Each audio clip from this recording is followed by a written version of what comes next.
Hello everyone, this is Anjali और स्वागत है आपका मेरे चैनल लर्न विद अंजलि में। इस वीडियो में हम डिस्कस करेंगे objective type question related to environmental lapse rate. So environmental lapse rate क्या होता है, सबसे पहले हम ये जान लेते हैं। एनवायरमेंटल लैप्स रेट जो है, इट इज़ अ रेट की किस रेट से जो टेम्परेचर है वो डिक्रीज हो रहा है। जैसे हमने पहले भी बात की थी कि जैसे आप एटमॉस्फेयर में ऊपर जाते हैं, जैसे आप ऑल्टीट्यूड पे जाते हैं, हाइट पे आप ऊपर, एक तरीके से हाइट जब इंक्रीज होगी, आप ऊपर जब जाएंगे एटमॉस्फेयर में, जैसे आप ऊपर जाते रहते हैं तो क्या होता है कि टेम्परेचर डिक्रीज होता है। ये एक यूजुअल फिनोमिना है, नॉर्मली ऐसा होता है कि टेम्परेचर जो है वो डिक्रीज होता है as you go up in the atmosphere. So this is what we call normal lapse rate, मतलब इसको बोला जाता है लैप्स रेट की टेम्परेचर डिक्रीज होना है ना। अब रेट भी बोला गया है, मतलब किस रेट से होता है, किस दर से होता है, टेम्परेचर किस रेट से डिक्रीज होगा वहाँ पे। तो एवरेज जो होता है वो 6.5 डिग्री सेल्सियस होता है। तो 6.5 जो है डिग्री सेल्सियस टेम्परेचर क्या होगा, डिक्रीज होगा, क्योंकि जैसे आप ऊपर जाएंगे तो टेम्परेचर होता है डिक्रीज।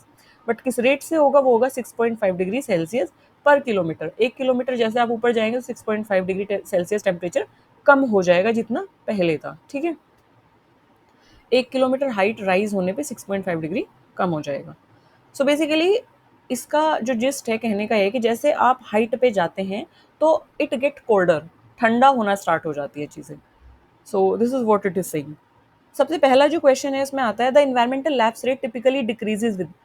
इन्वायरमेंटल लैप्स रेट जो है वो डिक्रीज कब होता है, कब होता है वो डिक्रीज, जब हाइट इंक्रीज होती है। ऑल्टीट्यूड का मतलब होता है हाइट, हाइट इंक्रीज होती है या हाइट डिक्रीज होती है, मतलब आप नीचे जाते हैं, इसका कहने का मतलब ये। विंड स्पीड चेंज होती है, नहीं, विंड स्पीड से इसका कोई मतलब नहीं है। इंक्रीजिंग मॉइस्चर कंटेंट मॉइस्चर से भी इसका कोई मतलब नहीं। हमेशा ध्यान रखेंगे, कीवर्ड्स याद रखने हैं।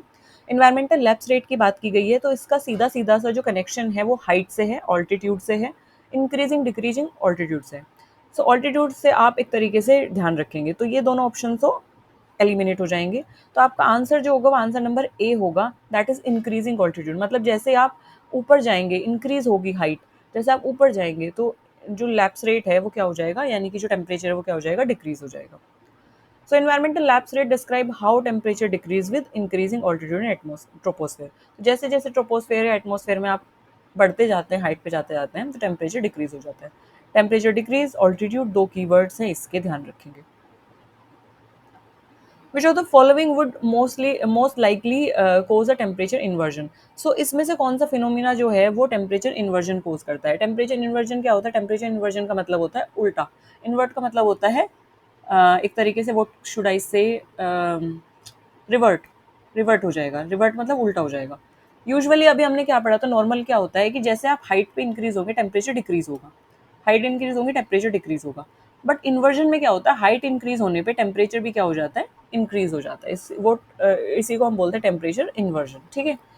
सो यहाँ पे क्या होता है, ये कब होता है, ये तब होता है जब cloud cover and strong wind, नहीं तब नहीं होगा। हाई ह्यूमिडिटी लेवल, इसका कोई मतलब नहीं है। राइजिंग वार्म एयर से भी कोई मतलब नहीं है। क्लियर स्काई एंड काम विंड्स में होता है। ये होता क्या है कि जब शांत आपका जो स्काई है वो शांत होगा, विंड बहुत काम होंगी, मतलब जो विंड है उसमें ज़्यादा टर्बुलेंस या डिस्टर्बेंस नहीं होगा। तो उस सिचुएशन में क्या होता है कि आपका जो टेम्परेचर हाइट के साथ क्या होता है, इंक्रीज होने लगता है। तो एक्सप्लेनेशन इसकी ये है कि अंडर क्लियर स्काई एंड काम wind the earth surface cools quickly. हाँ, होता क्या है कि जब आसमान शांत होगा, विंड काम होगी, यूजुअली उस सिचुएशन में क्या होता है कि जो अर्थ की सरफेस होती है वो क्विकली कूल डाउन हो जाती है। तो इसकी वजह से क्या हो जाता है, टेम्परेचर इन्वर्ट हो जाता है ना। तो बीच में क्या होता है कि एक जो लेयर होती है हॉट एयर की, यानी कि वार्म एयर या हॉट एयर की जो लेयर होती है वो ट्रैप हो जाती है कूल एयर के नीचे। कूल एयर ऊपर, वार्म एयर नीचे, और फिर नीचे कूल एयर, तो एक बीच में एक लेयर ट्रैप हो जाती है, उसको ही आप बोलते हो टेम्परेचर की इन्वर्ट हो गया। तो it cause temperature inversion where the temperature increases with height, जिसकी वजह से अब जैसे आप हाइट पे गए तो टेम्परेचर क्या हुआ है, इंक्रीज हुआ है। सो ये उस वजह से होता है। बस इसको आप इस तरीके से याद रखेंगे, temperature inversion is related to invert हुआ है ना, तो स्काई क्लियर है, विंड काम है, सारी चीजें काम है, और टेम्परेचर क्या हुआ है, इन्वर्ट हुआ है।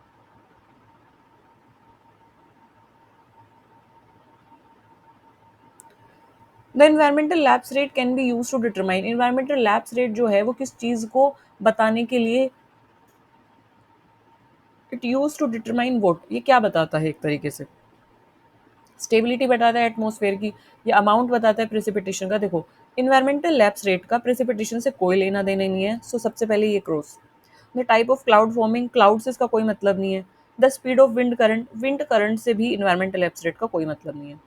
सो आंसर है आपका first, the stability of atmosphere. Atmosphere कितना स्टेबल है, जैसे हमने अभी ऊपर बात की, तो हमने देखा कि जब क्लियर स्काई होता है, स्टेबल होती है सारी चीज़ें, तो टेम्परेचर इन्वर्जन तब होता है, it is more likely to cause that, है ना। तो वही बात बोली गई है कि लैप्स रेट का सीधा जो मतलब है वो इन्वायरमेंट की स्टेबिलिटी से है। समझ में आ गई बात। तो स्टेबिलिटी ऑफ एटमॉस्फेयर को ये बताता है। द ELR यानी कि एडियाबैटिक लैप्स रेट जो है, it helps determine whether the atmosphere is stable, unstable और condition stable by comparing it with dry and moist adiabatic lapse rate. So इसमें क्या होता है, इसमें क्या होता है कि जो ELR है वो हमें बताता है कि जो एटमॉस्फेयर है वो स्टेबल है कि वो अनस्टेबल है।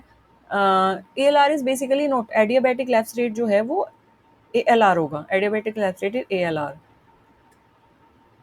Environmental lapse rate is ELR, environmental lapse rate ELR होगा। ठीक है, तो ELR है यानी कि इन्वायरमेंटल लैप्स रेट है, ये हमें बताता है कि जो एटमॉस्फेयर है वो स्टेबल है, अनस्टेबल है या कंडीशनली स्टेबल होगा। इन्वायरमेंटल लैप्स रेट जो है वो जनरली ऑब्जर्व किया जाता है किस लेयर में एटमॉस्फेयर की। सो इन्वायरमेंटल लैप्स रेट जैसे मैंने बताया कि अनस्टेबिलिटी और स्टेबिलिटी को बताता है, और ये सब चीज़ें स्टेबिलिटी, अनस्टेबिलिटी, टर्बुलेंस, ये सबसे ज़्यादा किस लेयर में होता है, सबसे ज़्यादा हमारी जो सबसे बॉटम लेयर होती है या सबसे अर्थ के पास वाली लेयर है, इसमें सबसे ज़्यादा वेदर फिनोमिनाज देखने को मिलते हैं, ये उसी लेयर में होता है। यानी कि टर्बुलेंस की जहाँ पे बात आएगी, डिस्टर्बेंस या अनस्टेबिलिटी की जहाँ पे बात आएगी, आपको सीधे सीधे लगा देना है ट्रोपोस्फेयर। तो ELR जो है वो मेजर किया जाता है ट्रोपोस्फेयर में, वो लेयर जहाँ पे सबसे ज़्यादा वेदर फिनोमिनाज आपको देखने को मिलते हैं, सारे वेदर फिनोमिनाज इसी लेयर में होते हैं। सो यस, आपको ELR वहीं पे देखने को मिलेगा। If environmental lapse rate is greater than dry adiabatic lapse rate, तो एटमॉस्फेयर को क्या कंसीडर किया जाएगा, मतलब अगर ELR अगर ग्रेटर है DALR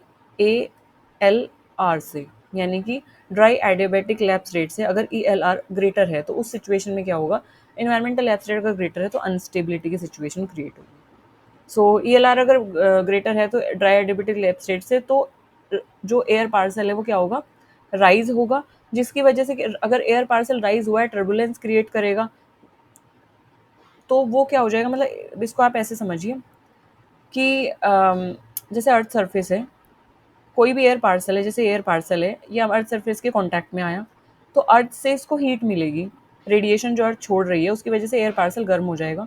जो गर्म चीज़ें होती हैं वो हल्की होती हैं, तो ये राइज होगा, ऊपर चला जाएगा। जब ये ऊपर राइज होगा, एक टर्बुलेंस क्रिएट करेगा, है ना, सराउंडिंग में। तो अगर that is what we are saying, है ना, जब ये ऊपर जाएगा एटमॉस्फेयर में, तो फिर से ये अपनी एनर्जी को रिलीज कर देगा और कूल डाउन हो जाएगा। तो हमने वही बात की है कि जब हम हाइट पे जाते हैं तो एयर पार्सल अपनी हीट को रिलीज कर देता है, ठंडा हो जाता है, इसकी वजह से टेम्परेचर डिक्रीज होता है। टेम्परेचर डिक्रीज होता है ना, यही तो ELR है, मतलब यही तो इन्वायरमेंटल लैप्स रेट है। तो वही बात इसमें बोली गई है कि अगर ELR बड़ा है DALR से, तो ये क्या होगा, अनस्टेबिलिटी की सिचुएशन क्रिएट करेगा। सो एयर पार्सल राइज होगा, वार्मर एयर पार्सल राइज होगा, फिर अपनी हीट को लूज करेगा, फिर वो ठंडा हो जाएगा, फिर जब वो ठंडा हो जाएगा फिर से नीचे आएगा। तो ये क्या सिचुएशन, ये अनस्टेबिलिटी की सिचुएशन क्रिएट करेगा, है ना, कभी ऊपर जा रहा है कभी नीचे आ रहा है, तो एक टर्बुलेंस क्रिएट करेगा, है ना, समझ रहे हो। सो वर्टिकल मोशन जब क्रिएट होगा, सो उसी को बोला गया है, सॉरी, सो उसी को बोला गया है कि इन्वायरमेंटल लैप्स रेट की वजह से, जब वो इन्वायरमेंटल लैप्स रेट ग्रेटर होगा तो अनस्टेबिलिटी की सिचुएशन क्रिएट होगी।